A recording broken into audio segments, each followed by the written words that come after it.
juin 2012, j'ai eu l'opportunité de participer à un prestigieux programme de Young African Leader Initiative, programme initié par le gouvernement américain sous l'égide du président Barack Obama. Et le jeune Ivoirien sortant d'une période difficile, ayant dans sa poche une maîtrise de droit et pas mal de préoccupations quant à son avenir, se voit projeté outre-Atlantique dans un monde fort développé. J'ai la chance, parce que j'ai fait du droit, d'être à Philadelphie, en Pennsylvanie, et un matin, on me réveille. On me dit, Monsieur Kuyot, vous êtes Ivoirien. J'ai dit, eh oui, qu'est-ce que mon pays a encore fait? Ou alors, qu'est-ce que j'ai fait? Et on me dit, vous êtes attendu à Penn University, par la présidente de l'université de l'époque. J'ai dit, moi. D'ailleurs, j'ai eu ma maîtrise, je n'ai même pas eu la mention excellente. Et donc, j'y vais, excellente. Et je reçois un accueil. Mais j'ai le sentiment que ce n'est pas moi qu'on célèbre.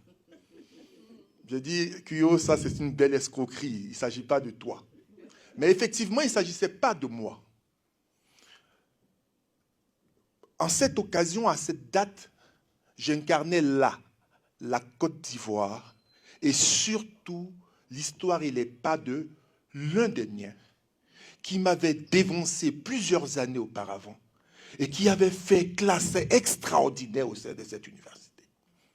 Et parce que je suis de Côte d'Ivoire, vous savez, nos amis, ils pensent que je suis autant brillant que le monsieur. On me parle d'économie, je lui ai dit, non, moi je fais du droit. Mais tu es de Côte d'Ivoire, il dit, ce n'est pas la même chose. Alassane Ouattara, c'est mon président, mais je ne suis pas son camarade. Ce n'est pas la même chose.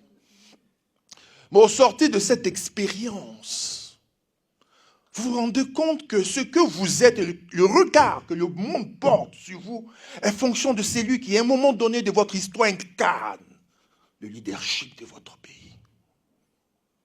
Moi, l'Ivoirien qui venait à pas feutrer sur la pointe des pieds aux États-Unis avec la douleur d'avoir connu 10 années de difficultés, me voit du jour au lendemain grandir parce qu'il y a eu Alassane Ouattara à un moment donné qui est passé dans cette histoire. Du coup, vous vous dites, je ne suis pas n'importe qui, hein?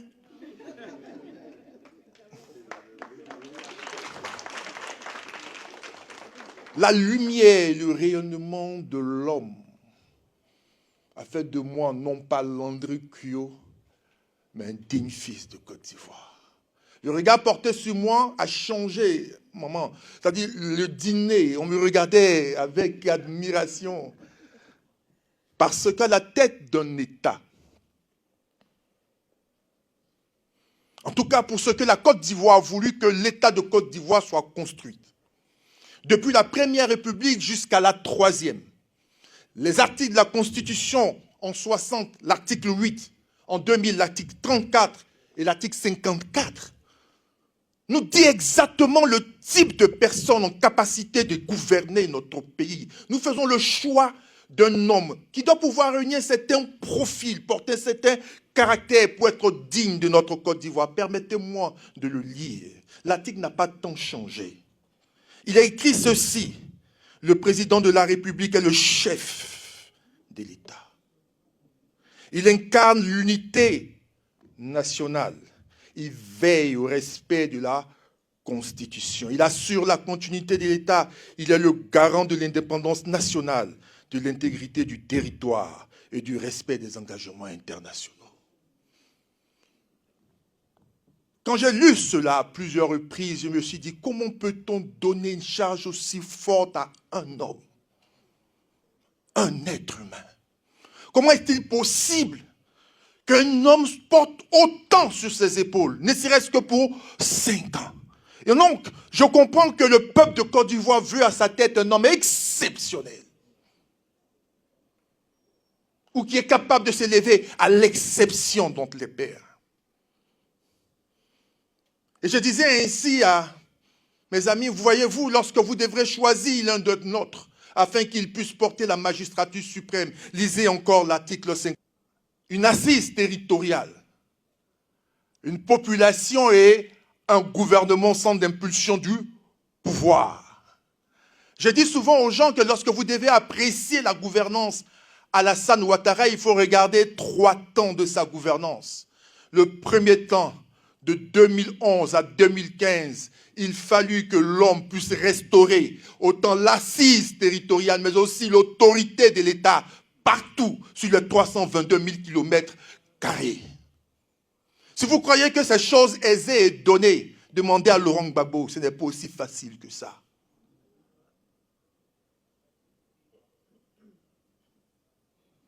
C'est une réalité.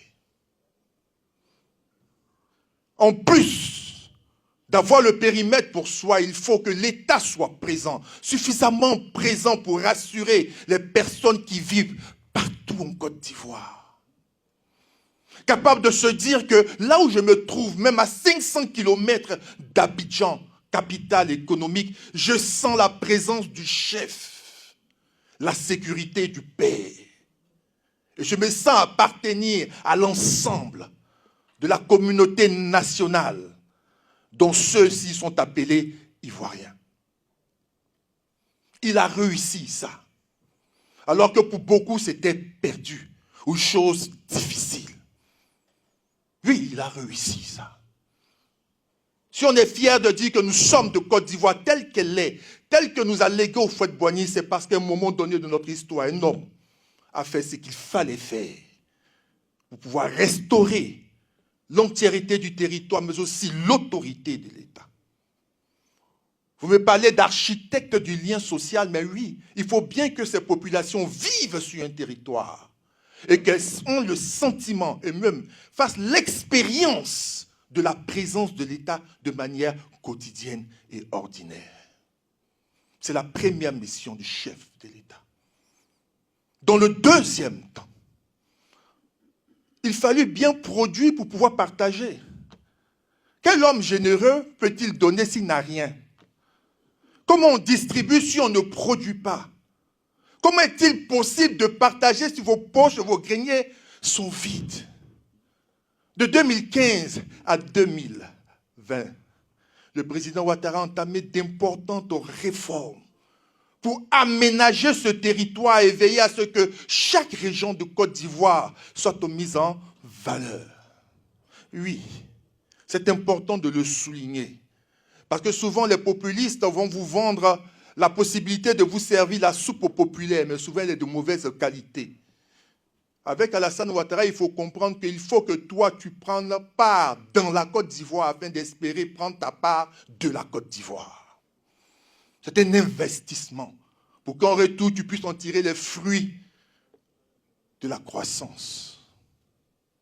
Oui, je ne citerai pas, je ferai l'économie des nombreuses routes et kilomètres de routes qui ont été construits, mais au-delà du bitume posé et des villes désenclavées, du confort que nous avons lorsque nous roulons d'Abidjan à Yamoussoukro, à Bouaké et au Diéné. Madame la Présidente, il s'agit de personnes qui sont reliées, de peuples qui sont rapprochés du centre de l'exercice du pouvoir. Des personnes qui se sentaient non pas en Côte d'Ivoire ou ailleurs, mais par ailleurs, quelque part là-bas, dans un endroit où on ne sait pas où ils sont réellement en Côte d'Ivoire, de sentir qu'enfin, ils sont rentrés dans la République. Ces routes relient des vies, elles ont relié des peuples, des communautés qui enfin sont rentrés dans la Côte d'Ivoire. Chaque kilomètre de route construit a permis à des populations de faire un pas vers leurs frères. Et on peut applaudir cela. Le lien social dont il est l'architecte, elle veillait à ce que tout Ivoirien, partout en Côte d'Ivoire, ait le sentiment d'appartenir à la Côte d'Ivoire. Et qu'il n'ait pas le besoin de descendre jusqu'à Abidjan pour se sentir être en Côte d'Ivoire.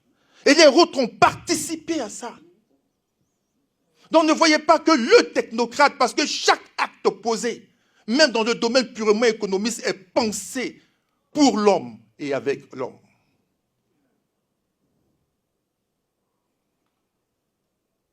Que dire des universités et des écoles. Parce que l'idée est de permettre à tout le monde d'avoir une égalité de chance. Cela peut se conceptualiser tout simplement dans le sens où on voudrait qu'à partir de la gouvernance Alassane Ouattara, tout Ivoirien, partout sur le territoire national, puisse naître, grandir, étudier, travailler et prospérer.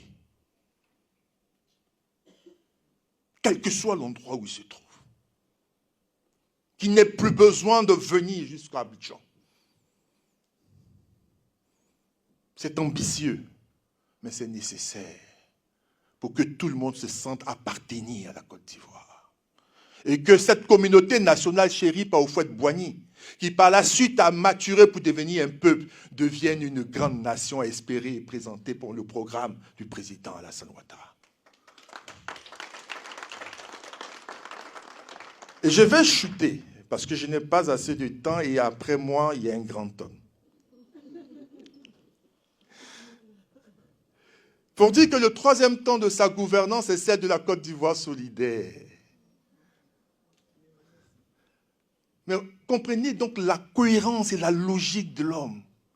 Je stabilise, je fais prospérer et ensuite je redistribue. On n'a donc pas besoin d'être le concepteur d'une grande idéologie. Le professeur Dion dit, Alassane Ouattara, c'est le pragmatisme d'État. Mais oui, c'est vraiment le pragmatisme d'État. Vous savez, les choses les plus simples relèvent du génie. C'est simple, n'est-ce pas? Mais c'est génial.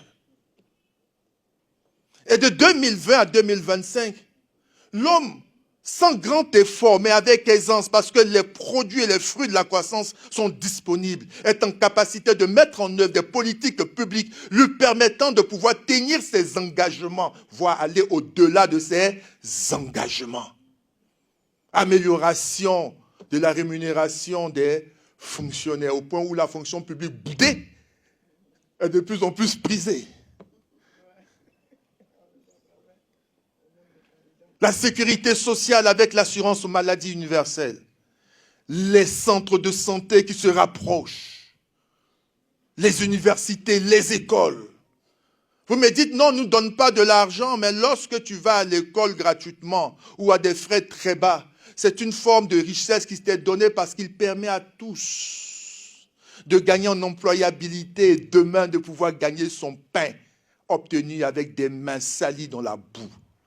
Le travail est une valeur qu'il nous donne en héritage. Parce qu'avec Alassane Ouattara, demander à tout Ivoirien dans la rue, on a appris à bosser dur.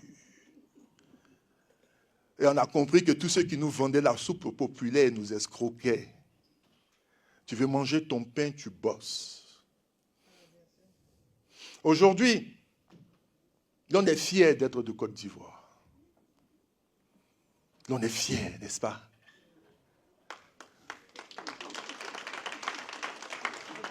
Cette fierté que nous avons connue avec Houphouët-Boigny et qui à un moment donné a été fortement contrariée, moquée, piétinée, elle nous est désormais redonnée. Mais ce n'est pas une fierté vide, elle a désormais un contenu, elle a désormais un sens. Un sens dans l'idée de la signification, mais de la direction que nous prenons. Parce que nous savons d'où nous venons.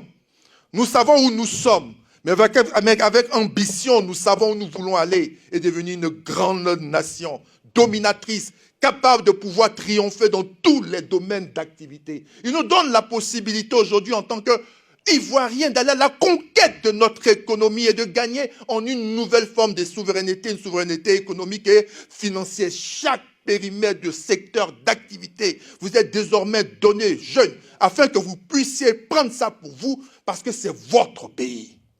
Il ne s'agit pas de déshabiller Pierre pour habiller Paul. Il s'agit plutôt de regarder comment Paul est habillé et de vous vêtir mieux que lui. Il s'agit d'apprendre des autres et de faire mieux qu'eux. C'est en cela que nous célébrons l'excellence.